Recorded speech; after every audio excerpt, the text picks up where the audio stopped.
Top US envoys and prominent regional figures have joined the third day of indirect talks between Israel and Hamas in Egypt on President Donald Trump's plan to end the war in Gaza.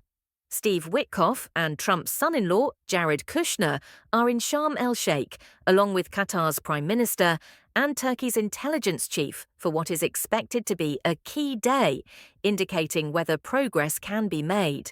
As the negotiations resumed, a senior Hamas official told the BBC it had shown the necessary positivity and submitted a list of the Palestinian prisoners it wanted Israel to release in exchange for the hostages being held in Gaza. Israeli media cited officials as saying there was cautious optimism. Trump also struck a positive tone, saying, "There's a real chance that we could do something." Witkoff and Kushner, who served as Trump's Middle East advisor during his first term, flew into the Red Sea resort of Sharm el-Sheikh early on Wednesday for the talks, which resumed at 11:0800 GMT. Qatar's Prime Minister Sheikh Mohammed bin Abdul Rahman Al Thani and the head of Turkish intelligence, Ibrahim Kalin, also joined them. Sheikh Mohammed's attendance was aimed at pushing forward the Gaza ceasefire plan and hostage release agreement, an official told Reuters news agency. Turkish President Recep Tayyip Erdogan, meanwhile, said that Trump had asked him during a recent phone call to persuade Hamas to accept his plan.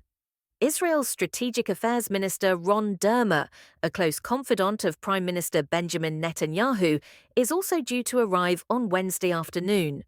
What are the key sticking points in Trump's Gaza peace plan? Read the full 20-point peace plan.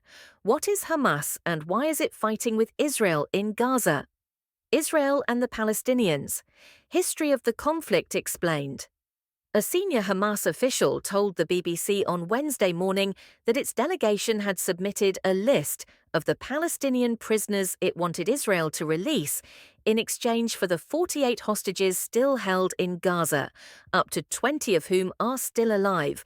The list included several of the most prominent Palestinian prisoners in Israeli jails, including Marwan Barghouti and Ahmad Sadat. Barghouti, who is seen as a potential successor to Palestinian Authority President Mahmoud Abbas, is serving 5 life sentences plus 40 years after being convicted in 2004 of planning attacks that led to 5 civilians being killed.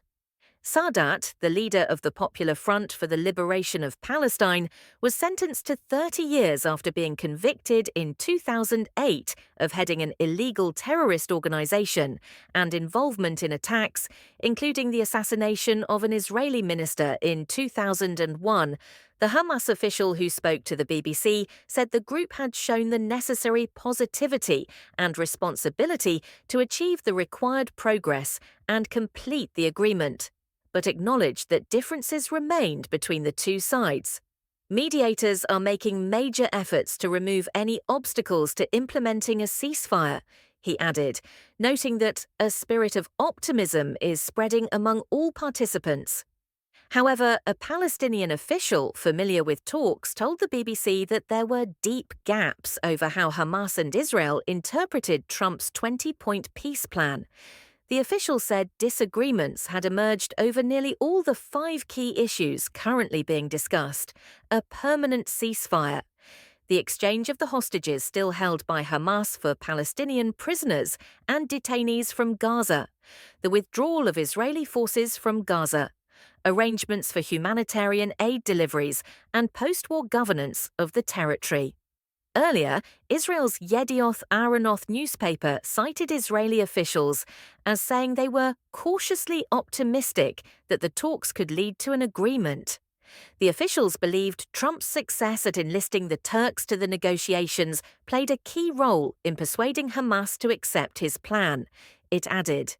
In a statement on Tuesday, marking the 2nd anniversary of the Hamas-led attack on Israel on 7 October 2023, which sparked the war, Prime Minister Netanyahu did not mention the Sharm el-Sheikh talks, but told Israelis that they were in a time of fateful decisions.